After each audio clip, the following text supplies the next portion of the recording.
Bom, qual que é a discussão aí, então, né? É, a gente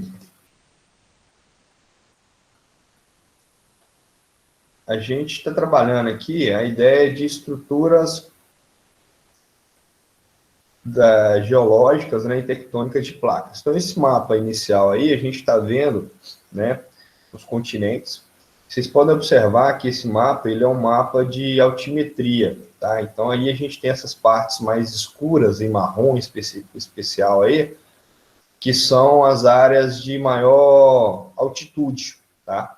Então, no planeta hoje, a gente consegue identificar as grandes cadeias de montanha, né? Os dobramentos modernos, que eu já falei para vocês que são 5, né?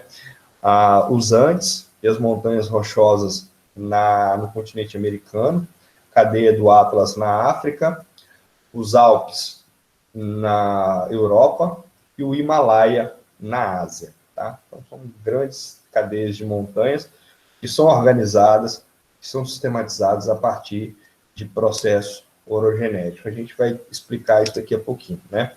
Então, aqui a gente tem uma outra imagem das placas tectônicas, né? Então, a ideia aqui é entender que a estrutura da Terra, né, que a gente explicou na aula presencial ainda, né? Você tem a crosta, abaixo da crosta você tem ali o manto, né, dividido em duas porções, externo e interno.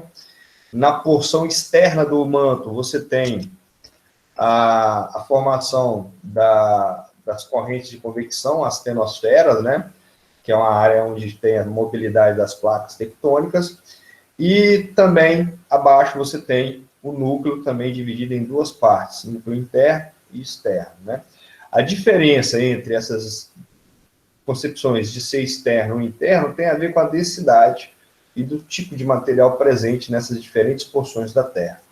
A litosfera terrestre ela é composta por minerais, e esses minerais, de acordo com a nossa tabela periódica, ela tem diferentes densidades, peso atômico, etc.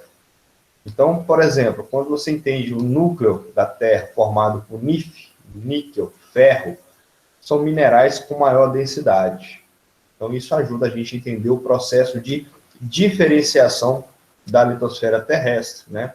Nesse slide aqui, a gente está vendo aqui os elementos mais comuns na crosta terrestre, né? Oxigênio, silício, alumínio, ferro, cálcio, sódio, potássio, entre outros aí, de acordo com o livro Geossistema, né? Aquele corte transversal da estrutura da Terra, né? Núcleo, manto e crosta, né? A gente já fez o esqueminha disso da sala. E aqui a gente tem uma estrutura continental e uma estrutura oceânica. Aí vocês podem observar a descontinuidade de Morovitch, né? Que é a transição da crosta para o manto, né? Então, é comum a gente observarmos uma série de processos geodinâmicos decorrentes disso. Essa imagem aqui ela é bem didática, ela é bem explicativa, né? Então, aqui a gente tem as tenosferas, e na astenosfera a gente tem aqui o que a gente chama de plumas térmicas, ou área de ressurgência magmática. O que acontece aqui, galera? Aqui a gente tem o magma subindo, tentando ascender, né? A partir dos movimentos de corrente de convecção. Se você pegar aqui, ó, no canto esquerdo, a gente tem um vale rift, né? O que acontece? O magma, quando ele tenta subir, ele gera falhamentos, né? Então, essas falhas vão causar quebras dos blocos de rocha, né? Aqui, e isso pode causar, por exemplo, rebaixamento do relevo, né? Aqui, por exemplo, a gente tem um planalto basáltico, né? Uma área mais elevada, a partir do momento da formação de um derramamento de magma, né? E nessa parte aqui você tem as cadeias de montanhas vulcânicas que são resultado de uma zona de convergência de placas tectônicas. Então, uma placa está vindo aqui, outra aqui, e aqui a gente tem um movimento de subducção, né? E aí a gente tem aí a formação de orogênese, né? Cadeias de montanhas, né? Dobramentos modernos, entre outros. Aqui, por exemplo, nessa zona de expansão do assoalho aqui, a gente tem uma divergência, né? Uma placa vindo para cá, outra vindo para cá, então aqui a gente tem uma ascendência do magma formando aqui rochas basálticas, né? Bom, vale lembrar também que a gente pode ter formação de ilhas vulcânicas, como é o caso do Caribe, também resultado do processo de ascendência de magma. Então, isso aqui é uma dinâmica dos agentes internos da Terra, né? Tectonismo, vulcanismo, e isso está relacionado com a formação do nosso relevo terrestre. Notem que esses processos geodinâmicos são muito importantes para a manutenção da vida no planeta, né? Eles estão relacionados ao que a gente chama de ciclos biogeoquímicos. Então, quando você entende o próprio processo de erosão, transporte de sedimentos, né? Um rio que nasce numa montanha e vem trazendo sedimentos, rochas, minerais, vão liberando elementos químicos, minerais, que vão interferindo na dinâmica ambiental do planeta, né? A gente tem também alguns contextos geológicos que a gente vai ver, e para entender como esses movimentos tectônicos, né, como a geodinâmica do planeta existe, foram propostas algumas teorias. A do Alfred Wegener, né, ainda no final do século XIX, e depois, mais recentemente, a teoria da tectônica de placas, que é considerada um tema de fronteira na geologia moderna, né? O Wegener, ele propôs a teoria no qual, há 200 milhões de anos, havia um único continente, o Pangeia, né? Então, ele partiu de algumas evidências, de algumas observações, e, dadas as suas observações, ele identificou alguns contextos. Por exemplo, se você pegasse todos os continentes e juntasse como um quebra-cabeça, iria formar o que a gente chama de Pangeia, né? Aqui a gente tem a Baía de Tétis, né, o Mar de Tétis, que, segundo os biólogos, foi aonde se deu a explosão biológica, né, no planeta no decorrer dos últimos milhões de anos aí, né? Essa expansão oceânica, né, a formação de cadeias de dorsais também foi uma observação, né? Outras evidências que a gente pode ver está aqui, deixa eu avançar, né, além do contorno dos continentes, né, você tem a presença de fósseis de mesma espécie de animal em vários continentes, né? Então, aqui a gente tem o mesossauro, que tem fósseis tanto na América do Sul quanto na África. Então, a ideia é que esses caras viveram numa mesma região, geologicamente falando, né? O paleomagnetismo, né? O polo magnético das rochas mudam de acordo com o tempo, né? E isso tem a ver com o padrão magnético que os oceanos têm. Aqui no caso, aqui vocês podem observar que o magma sobe há 3 milhões de anos, ele tem uma característica, né? Depois, em 2,7 milhões de anos, ele tem uma outra característica química mineral, né? E assim por diante. Então, isso vão fazendo com que a gente tenha diferentes contextos geológicos. Então, essa são algumas teorias ou algumas evidências que o Wegener propôs, além de semelhanças litológicas, depósito de rochas glaciares, enfim, vários elementos podem ser relacionados a isso. Lembrando, galera, isso é um assunto muito cobrado nos nossos simulados e até mesmo em questões de Enem, tá? Bom, outra teoria é a da tectônica de placas, né? A teoria da tectônica de placas, ela já vai estar relacionada a aquele modelo que eu mostrei agora há pouco, né? Deixa eu voltar aqui. Seria esse esqueminha aqui. Então, a tectônica de placas, ela vai identificar o motor da movimentação das placas tectônicas, que é basicamente entendido nas correntes de convecção presente na astenosfera, né? Então, veja bem, o que eu preciso entender aqui? Que se tem continentes que estão afastando, tem continentes que estão colidindo com outros, se tem terremotos, se tem vulcões, é preciso ter uma energia que dinamiza isso. É preciso ter um motor dessas atividades.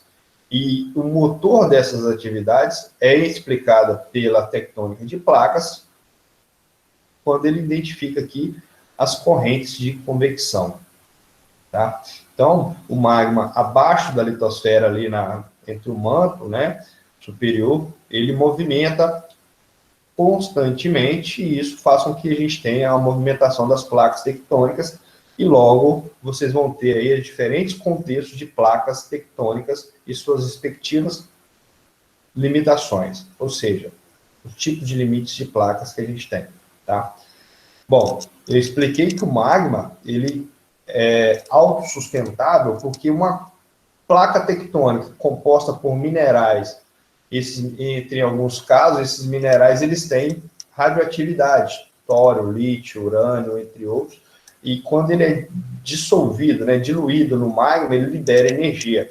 Então, é por isso que a gente está sempre tendo esses movimentos de placas, esses terremotos e vulcões em erupção, né? Nessas imagens aí, a gente está vendo um sistema, né, que é explicado pela tectônica de placas, onde você tem aqui do lado esquerdo, né, a formação de um vale e blocos de falhas, né? Isso é muito comum na África, principalmente na porção leste, né? E o próprio Mar Vermelho, né, é resultado desse processo de rifteamento da crosta, e aí você tem um avanço aqui, no caso aqui do mar, né, e daqui a alguns milhões de anos, essa parte vai estar toda conectada entre o Mediterrâneo e o Mar Vermelho, tá? Então, é uma dinâmica preponderante que a gente pode analisar. Bom, aí falando um pouquinho dos tipos de limites de placa, né? Então, a gente sabe que as placas, elas são divididas em várias, né? E cada placa, ela vai ter uma dinâmica diferente, né? Cada contexto a gente vai ter uma dinâmica diferente. Então, você tem aqui os tipos de placa convergentes, né, divergentes, transformantes, né? Então, aqui nesse primeiro modelo aqui, a gente tem uma placa, né, que é no modelo divergente, tá? Ou seja, se vocês observarem aqui, né, setinha vermelha para um lado, para o outro, então aqui é um exemplo que acontece entre a África e a América do Sul, onde você tem a dorsal mesoatlântica, eu vou mostrar para vocês daqui a pouquinho onde ela corre, né, e o que ela gera de especial. Quando o magma sobe, né, a temperatura altera, ele vai chegar na temperatura mais fria, e aí o que acontece? Formam-se rochas de cristalização rápida, né? E aí a gente vai ter um predomínio de rochas basálticas nesse contexto, tá? Bom, um outro tipo de contato de placa é o convergente, né? E aqui a gente tem aqui um modelo de duas placas colidindo, de duas placas continentais, né? Um exemplo aqui seria o Himalaia, né? Que é o resultado da placa indiana com a placa euroasiática, e aí a gente vai ter a formação de dobramentos modernos. Então, aqui a gente tem um processo de convergência de placa tectônica, né? Um outro exemplo que é muito estudado também, é muito falado, é o da falha de San Andreas, né? Onde você tem ali uma placa indo num sentido e outra placa indo em outro sentido, né? Então, aqui a gente tem essa situação, né? Estima-se que abaixo da superfície tem a movimentação entre 5 e 7 centímetros por ano, e é uma força muito grande, fazendo com que essas placas possam riçar uma sobre a outra, né? E tem até uma teoria que se fala do Big One, né? O que seria o Big One? Seria a proposta de entender que em um determinado momento a gente vai ter aí um grande terremoto, né? E é até retratado no filme A Falha de San Andreas, né? Isso é retratado no filme, o exemplo do contexto geológico da Falha de San Andreas, né? E aqui a gente tem um outro exemplo, que é uma margem continental ativa, né, onde você tem, por exemplo, a Cordilheira dos Andes. De um lado você tem a placa de Nazca, do outro lado você vai ter a placa da América do Sul, que por sinal é onde o Brasil se encontra, e aí formando aí a Cordilheira dos Andes, e consequentemente a maior altitude da América do Sul encontra-se nesse domínio geológico, né, que é o Monte Aconcagua, né, com mais de 5 mil metros de altitude, tá? Uma das consequências desses ambientes de contatos de placas tectônicas, né, ou até mesmo de subducções, galera, é o que a gente chama de orogenia, né, ou movimentos orogenéticos, né? Quando a gente fala em movimentos orogenéticos ou heterogenéticos, galera, a gente está falando de processos que ocorrem, né, na formação do relevo terrestre. Então, como é que eu lembro desse processo? Então, vamos explicar aqui. Quando eu falo em movimentos orogenéticos, eu estou falando de áreas em que você tem contato de placas tectônicas e a convergência dessas placas tectônicas podem gerar desde falhamentos, né? E lembrando que algumas falhas podem gerar rebaixamento de relevo, como também, né, o que é mais associado é a formação de montanhas, grandes estruturas, né, quase sempre estreitas, né, chegando, são corredores, né, de contatos de placas tectônicas que vão gerar dobramentos modernos, como é o caso do Himalaia, tá? E um outro movimento que a gente pode citar também, né, que a gente comentou também antes da paralisação, é com relação ao movimento epirogenético, né? Então, quando a gente fala em movimento epirogenético, a gente está falando de áreas em que pode causar um rebaixamento ou soerguimento do relevo. A diferença da epirogênese para a orogênese é que a epirogênese, muitas vezes, ela não causa dobramento, ela não tem uma incidência mais ativa sobre as rochas, né? Então, é um processo um pouco mais sutil. E, em alguns casos, ele pode causar rebaixamento do relevo, quando ela é negativa. Em alguns casos, ele pode formar um certo soerguimento modesto, mas pode soerguer também o relevo terrestre, tá? Então, muita atenção com esses dois conceitos aí, tá?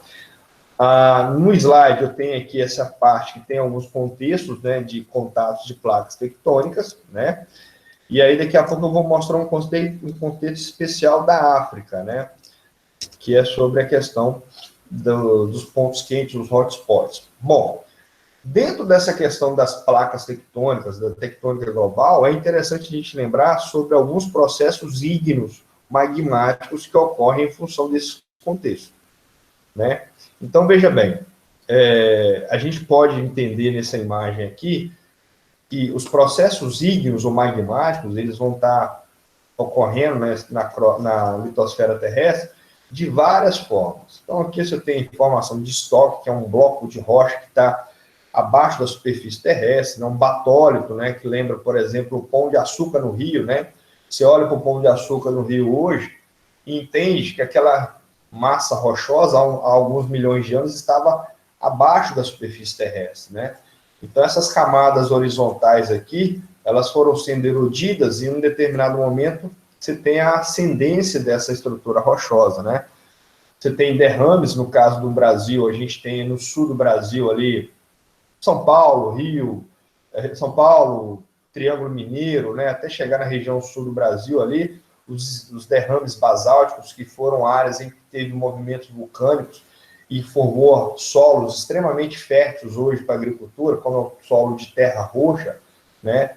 Antes de formar o solo intenso, a gente teve ali a formação de basaltos, né? Uma rocha mais escura, que a gente vai falar dela na hora de estudar o ciclo das rochas, e por aí vai. Então, são alguns processos ígneos magmáticos que estão relacionados à dinâmica da tectônica de placas, né?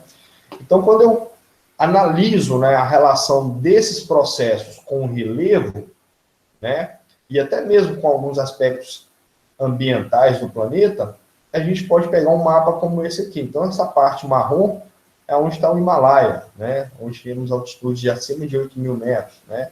Aqui no norte, aqui a gente tem, na América do Norte, a gente tem aqui a formação das montanhas rochosas, é aqui onde a gente tem um Parque Yellowstone, que é uma área de orogenia, mas que causa, por exemplo, aquela movimentação dos geysers, né? O Monte McKinley aqui, a ponto mais alto da América do Norte, né? Você tem aqui na região da América do Sul, né, a Cordilheira dos Andes, né, que pega aqui nessa região toda aqui, é como se fosse uma costa, digamos assim, né, que pega desde a Venezuela e vai até a Argentina, né? Boa parte do Chile está dentro da questão da Cordilheira dos Andes, né? O Chile é um país comprido, né, estreito, né? Na Argentina, até mesmo no Chile, quando o cara é muito alto e magro, né?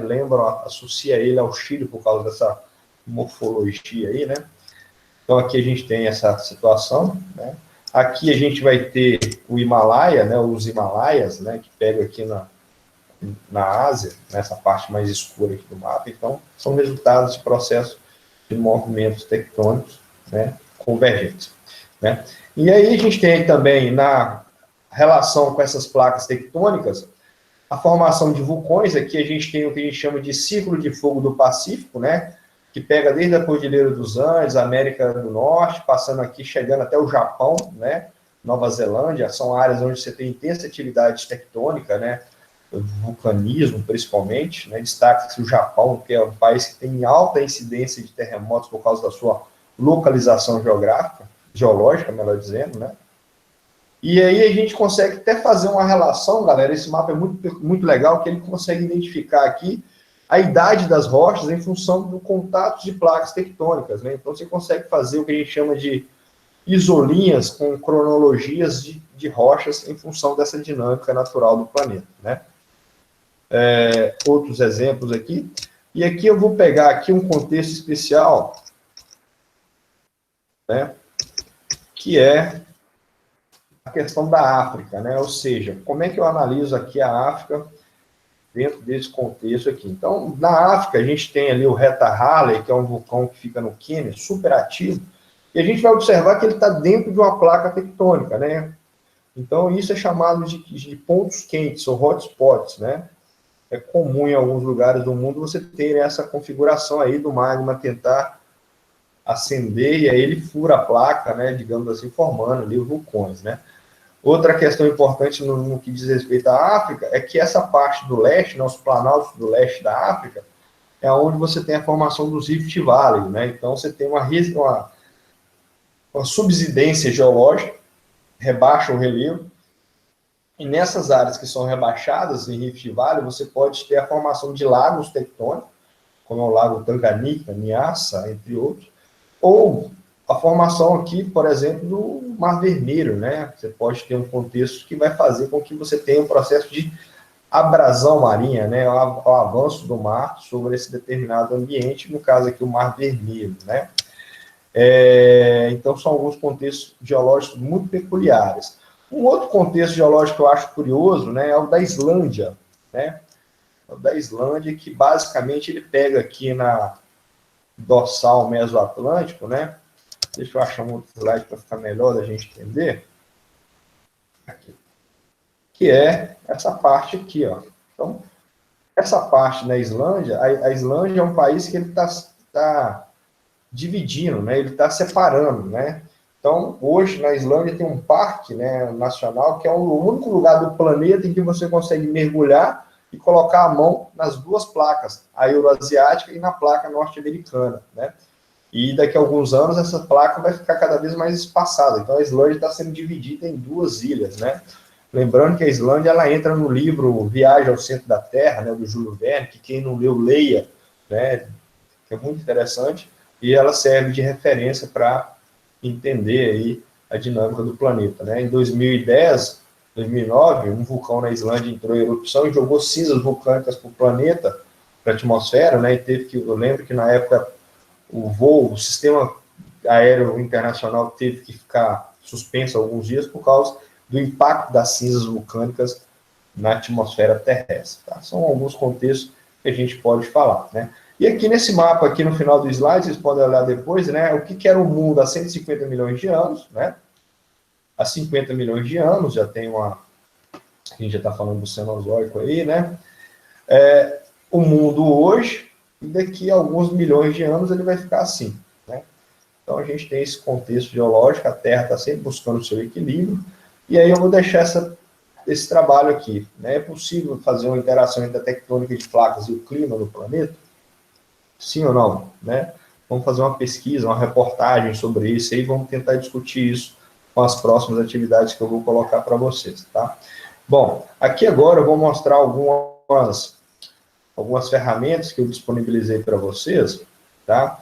Então, a primeira aqui no site tem essa parte aqui, que é as placas tectônicas. Então, quando vocês acessarem o site, eu bolei esse mapeamento aqui, eu achei a base de dados, e aí vocês conseguem ver aqui, né? Vocês conseguem ver um mosaico de placas tectônicas, e eu vou disponibilizar para vocês os arquivos que vocês podem abrir no Google Earth aí do seu computador em casa, tá? E uma outra atividade que eu bolei também está no site, que é aqui, né? Esse aqui foi um mapa que eu elaborei usando aqui uma plataforma chamada ArcGIS.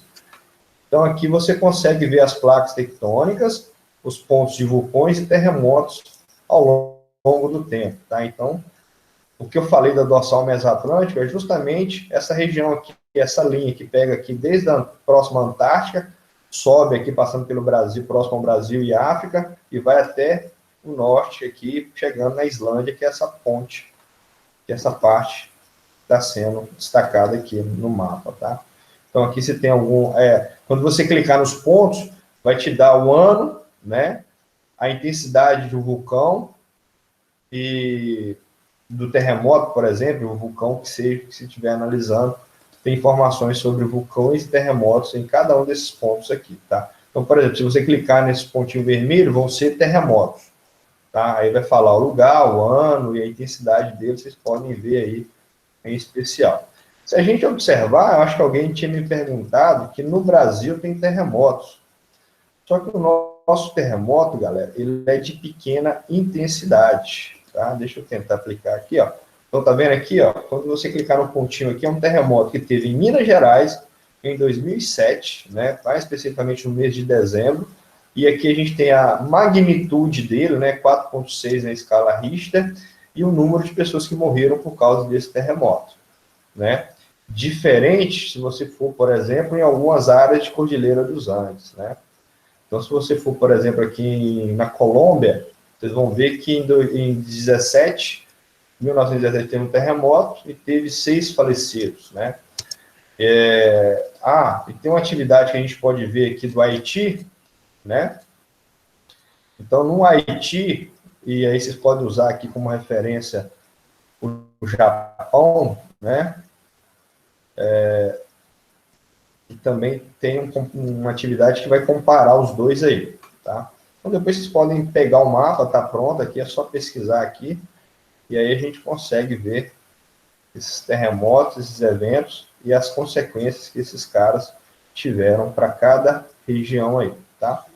Então, no Haiti, por exemplo, você tem vários terremotos e o nível de letalidade dos terremotos no Haiti, assim como os países pobres, é diferente dos países desenvolvidos, tá?